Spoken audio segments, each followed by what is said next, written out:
चला तर आज आता आपल्याला वाटाण्याची भाजी बनवायची आहे। तर त्याच्यासाठी लागणारे साहित्य कोथिंबीर, आलं, लसूण, कढीपत्ता आणि हा आपला वाटाणा आहे भिजवलेला, काल भिजवलाय। आता आपल्याला काय करायचं आहे, हा वाटाणा थोडासा शिजवून घ्यायचा आहे। तर मी हा आता वाटाणा शिजवायला ठेवला आहे। एक 10-15 मिनिटांमध्ये हा वाटाणा शिजून होईल।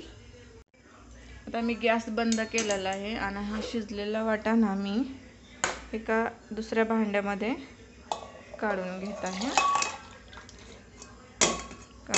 आहे।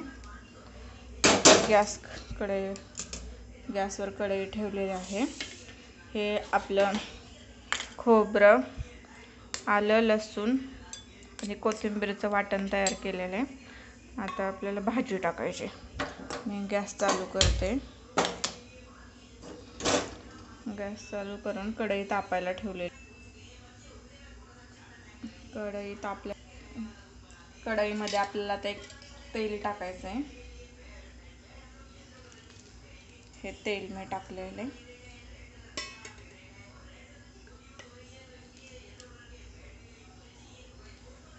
तेल गरम होईपर्यंत वाट बघायची। तेलामध्ये आपल्याला थोडीशी मोहरी टाकायची। मोहरी, कढीपत्त्याची पानं टाकायची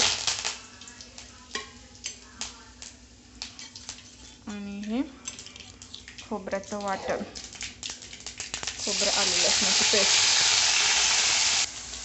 हा मसाला चांगला परतून घ्यायचा आहे।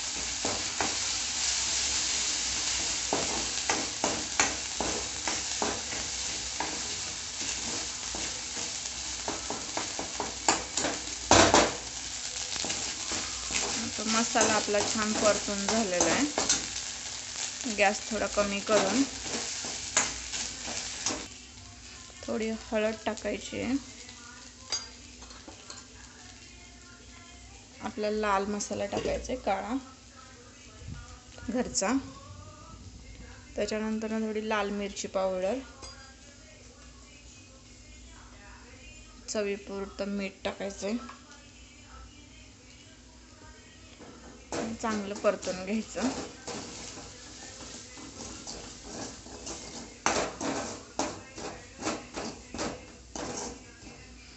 त्याच्यानंतर आपल्याला याच्यामध्ये थोडंसं पाणी टाकायचं।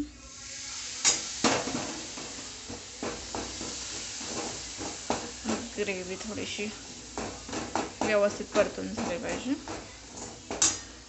अजून थोडं पाणी टाकूया गरजेनुसार।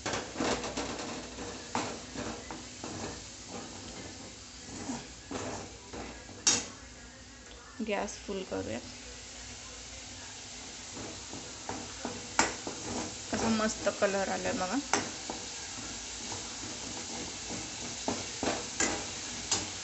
त्याच्यानंतर हा उकडलेला वाटाणा आहे तो आपण याच्यामध्ये टाकणार आहे। व्यवस्थित एकत्र करून घ्यायचं आहे।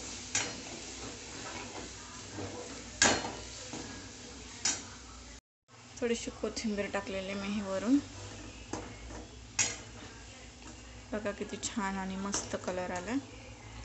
तर ही आपली वाटाण्याची भाजी तयार आहे। आता मस्त मी टेस्ट करून बघते।